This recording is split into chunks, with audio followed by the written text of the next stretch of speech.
أعوذ بالله من الشيطان الرجيم بسم الله الرحمن الرحيم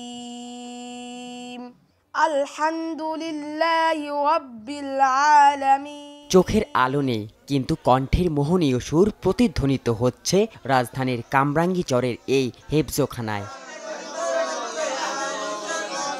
এই শিক্ষার্থীদের কারোই বাবা মা বেঁচে নেই, জন্ম থেকেই নেই চোখের আলো। তবুও প্রতিদিন নিয়ম করে দিনের আলো ঠিকই ফোটে তাদের অন্ধকার দুনিয়ায়।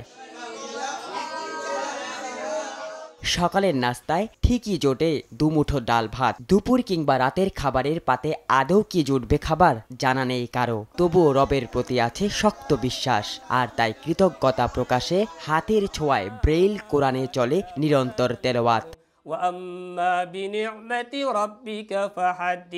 সত্যি অভিযোগ নেই কোনো কারোর প্রতি, কোনো অনুযোগও। তেলাওয়াতের ফাঁকে ফাঁকে এতিম এই কিশোররা তাই মেতে ওঠেন খোশ গল্পে।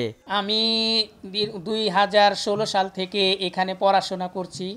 এখান থেকে আমি ব্রেল শিখেছি এবং কোরআন আমি হাফেজ হয়েছি। এখানে আসার পর আমি ব্রেল শিখতেছি এবং কোরআন শরীফ পড়তেছি। আমার ইচ্ছা ছিল পূর্বে যে আমি কোরআন শিখবো, তো আল্লাহ তাআলার মেহেরবানি, অশেষ মেহেরবানি যে আমাকে শেখার সুযোগ করে দিয়েছেন। তো আমাদের এখানে একটা সুযোগ সুবিধা পাইছি। এলাকাবাসীর সহযোগিতায় গড়ে উঠেছে দৃষ্টিহীনদের জন্য বিশেষ এই মাদ্রাসা। আরও মানুষের সেবা দিতে সকলের সহযোগিতার প্রত্যাশী মাদ্রাসার এক শিক্ষক। নবী সাল্লাল্লাহু আলাইহি ওয়াসাল্লাম বলেছেন যে তোমাদের মধ্যে ওই ব্যক্তি সর্বোত্তম যে কোরআন শরীফ শিখায় এবং শিখাতে পারে। তো নবী সাল্লাল্লাহু আলাইহি ওয়াসাল্লামের এই কথা আমি শিখেছি এবং অন্যদেরকে শিখাইতেছি। আমাদের এই প্রতিষ্ঠান নিয়ে হচ্ছে আমরা যারা এখানে কাজ করছি প্রত্যেকেরই একটা স্বপ্ন আছে, প্রত্যেকের একটা ইচ্ছা আছে যে এই প্রতিষ্ঠানটাকে দাঁড় করাতে পারি। একটা দরিদ্র অসহায়দেরকে পড়াশোনা করা বা পিছিয়ে পড়া জনগোষ্ঠীরা যারা পড়াশোনা করতে পারে না, দৃষ্টিহীন ছেলেরা, তাদেরকে নিয়ে আমাদের এই মূল আয়োজন।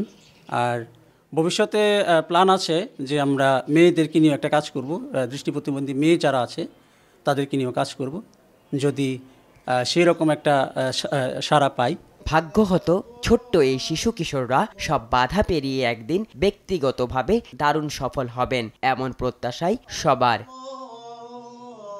নজরুল ইসলাম, সময় সংবাদ।